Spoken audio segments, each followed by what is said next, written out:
Hi. Once again welcome to New York Post.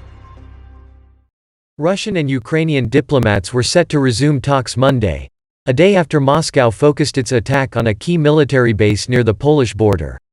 The expected talks between the two countries, reported by Russian state news agency TASS, come as the invasion in Ukraine entered its 18th day.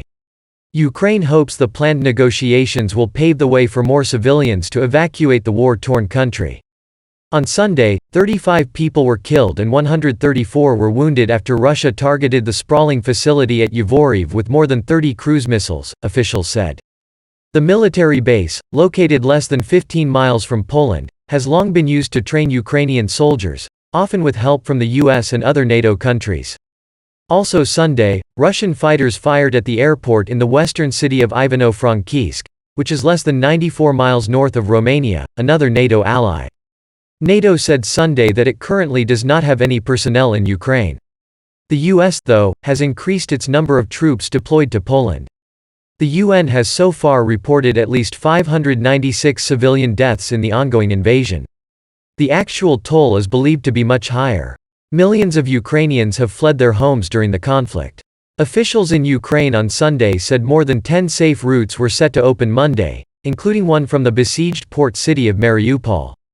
Besieged Ukrainians held out hope Monday that renewed diplomatic talks with Russia might open the way for more civilians to evacuate, a day after Moscow escalated its offensive by shelling areas perilously close to the Polish border. Ukraine's leader warned that the attacks could expand to neighboring countries. Russian missiles pounded a military base in western Ukraine on Sunday, killing 35 people in an attack on a facility that served as a crucial hub for cooperation between Ukraine and the NATO countries supporting its defense. It raised the possibility that the alliance could be drawn into the fight. The attack was also heavy with symbolism in a conflict that has revived old Cold War rivalries and threatened to rewrite the current global security order. Ukrainian President Volodymyr Zelensky called it a "black day," and again urged NATO leaders to establish a no-fly zone over the country, a plea that the West has said could escalate the war to a nuclear confrontation. "If you do not close our sky, it is only a matter of time before Russian missiles fall on your territory." NATO territory. On the homes of citizens of NATO countries, Zelensky said, urging Russian President Vladimir Putin to meet with him directly, a request that has gone unanswered by the Kremlin. Diplomats were due to resume talks Monday, according to Russian state news agency TASS.